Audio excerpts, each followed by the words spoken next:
Olá pessoal, sejam bem-vindos ao canal. Hoje, mais uma vez, falando sobre revoltas na história do Brasil. Mais especificamente nesse vídeo eu vou abordar sobre a revolta de Beckman.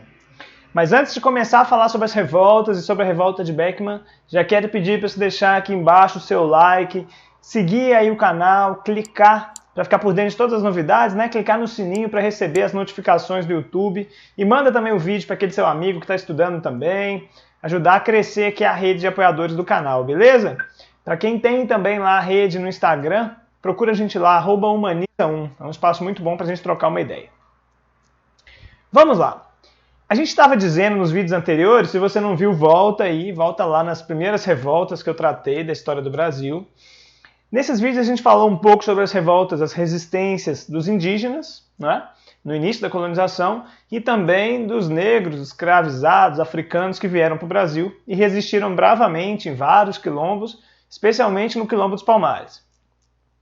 Mas a gente agora vai ter que entender também que nós estamos diante de uma situação em que não são só os negros, os indígenas, que vão resistir, que vão fazer revolta. Na verdade, a gente vai ter dentro da colônia pessoas que estão também se sentindo oprimidas pelos próprios colonizadores. Né? Então, quer dizer, muitas vezes portugueses ou de família de portugueses, a maioria deles, mas nem por isso significa que essas pessoas concordavam com toda a política que acontecia aqui na colônia. Pelo contrário, muitas dessas pessoas sentiam muito forte a presença do Estado português ali, da coroa portuguesa, criando impostos, criando regras que dificultavam muito a vida deles. Né? Então, esses colonos, eles começaram a resistir também, ou a se rebelar contra as forças do governo português, né? Da coroa portuguesa. Na maioria das vezes, não envolvia uma revolta contra o rei, contra a coroa portuguesa, contra a colonização, isso demora. Mas nesse primeiro momento, a gente vai ter revoltas contra um governador, né, contra alguém que tem poder em alguma região mais local da colônia, do Brasil, né, vamos dizer assim. Por isso a gente chama também essas revoltas de revoltas nativistas, né, de pessoas que estão vivendo ou que nasceram mesmo aqui já no Brasil e que resistem a questões nativas, a questões locais, que são impostas pela coroa portuguesa ou por alguns governadores que estão administrando cada uma das províncias e tudo mais. Existem uma série de revoltas, não é? Desse tipo, inclusive, que eu estou dizendo. Né? As revoltas nativistas são diversas. A primeira delas, acredita-se, que é uma revolta que provavelmente você não estudou, que chama Revolta da Cachaça. E tem a ver mesmo com a bebida alcoólica. São pessoas no estado do Rio de Janeiro protestando contra os altos tributos, né, e as proibições do comércio da aguardente. Que no Rio de Janeiro eles tinham acesso a um açúcar de pior qualidade, então eles usavam esse açúcar para produzir a cachaça, que era uma boa moeda de troca no contrabando, tráfico de escravos e tudo mais. E a coroa portuguesa começa a tributar, começa a fiscalizar mais fortemente essa atividade e eles se rebelam. E existem várias outras. Tem uma em Salvador também, de nome bastante curioso, que é a Revolta do Maneta. Né? Havia um líder que tinha esse apelido de Maneta. Existe a revolta em Pernambuco, que termina com o assassinato de governador da província, né? Deposição de governador. Em Recife a galera toma também o poder. Então tem revolta para tudo quanto é lado. O foco aqui nessa série de vídeos do canal vai ser em algumas que são mais abordadas normalmente, seja em prova, né? Seja nas provas da escola ou no Enem, vestibulares. Então, dentre essas, uma das primeiras que mais comumente aparece cobrada em exercícios e atividades é a revolta de Beckman. E o que é essa revolta de Beckman? Né? A revolta de Beckman, ela ocorre, então a primeira coisa para a gente pensar do local dela, né? Então ela acontece na província do Maranhão. Ela é uma revolta que acontece na segunda metade do século XVII, para quem ainda não está acostumado, por volta dos anos 1680, 70, né? Caminhando para o final do século XVII.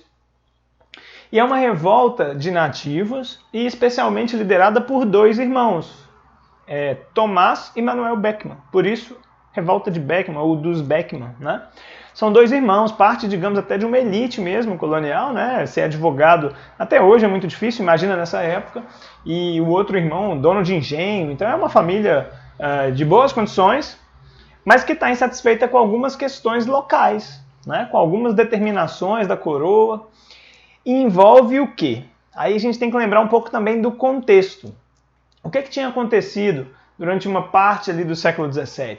Portugal tinha sido parte da coroa espanhola, né, no período da União Ibérica, e Portugal estava com as contas muito ruins, né, e sobrecarregando em impostos a colônia, dificultando a vida dos colonos, né?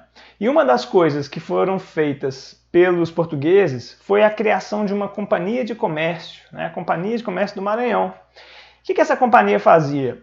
Basicamente, ela era responsável por todo o comércio da região, né? Então, se alguém exportava, se alguém precisava de algum produto, tudo era mediado por essa companhia, como se fosse uma empresa, vamos pensar nos termos de hoje, uma empresa criada pelo governo português que controlava todo o comércio, né? Com isso, tinha condições de estabelecer o valor dos produtos, né, de forma muito, digamos, autoritária, porque não há concorrência, não há disputa, e os colonos precisam negociar diretamente com essa companhia.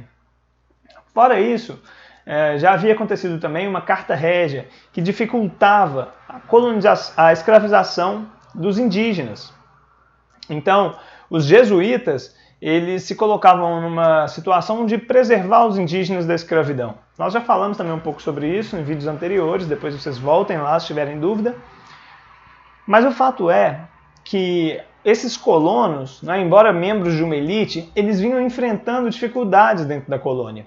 Essas dificuldades passavam pelo alto preço de todos os tipos de produtos, né, que eles precisavam exportar ou mesmo para importar, né? Esse comércio era muito prejudicial para eles, né? O saldo desse comércio era muito ruim para eles. E eles queriam melhores condições, queriam acabar talvez com o monopólio dessa companhia, né, de comércio do Maranhão. E uma das questões também que eles combatiam eram os jesuítas, que eram ali um dificultador, né, para o acesso ao que eles consideravam a mão de obra, né, dos indígenas, a escravização dos indígenas. Então, essas duas pautas são muito importantes, né? A crítica à Companhia do Maranhão, que elevava o preço de produtos importados e pagava pouco pelos produtos exportados, né? Então diminuía o saldo desses comerciantes, e a questão da mão de obra escrava indígena, que eles queriam ter acesso, né, no Maranhão, já que a mão de obra negra estava muito difícil de chegar até o Maranhão também, era muito cara também. Qual que é o desfecho disso? Esses irmãos se reúnem, juntam uma tropa considerável ali de 80 a 100 homens armados, tomam o poder da província durante aproximadamente um ano, né? Então é uma revolta bem sucedida nesse período, mas logo em seguida, após esse um ano, o governo português se organiza, manda tropa, juntamente com um novo governador do Maranhão, que depõe esses revoltados, né? Reconquistam então o Maranhão e punem de forma até bastante severa, uma coisa rara na história do Brasil, esses membros, digamos, de elite serem punidos. Nesse caso foram punidos. Um dos irmãos Beckman estava na Europa, em Portugal, acabou sendo preso lá e não pôde voltar para o Maranhão, mas os que estavam no Maranhão, não só os Beckman, mas todos os líderes dessa revolta, foram duramente punidos, e alguns, inclusive, com a forca, né? Que era uma das punições mais fortes da época.